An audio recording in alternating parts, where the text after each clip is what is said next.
Durante las últimas semanas habéis realizado muchas actividades y problemas. Cada día fue una oportunidad para superar obstáculos y aumentar vuestra competencia en matemática a través de la conexión entre las matemáticas y el tiempo atmosférico.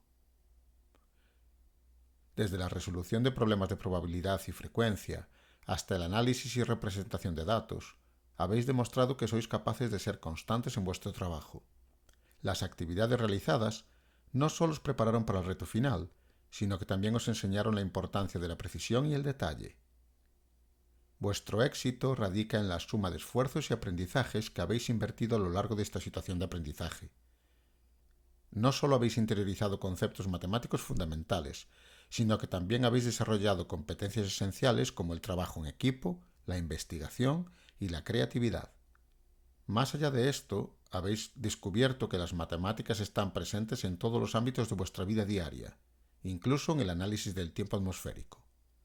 Recordad siempre que esta ha sido otra de las muchas aventuras matemáticas que os aguardan.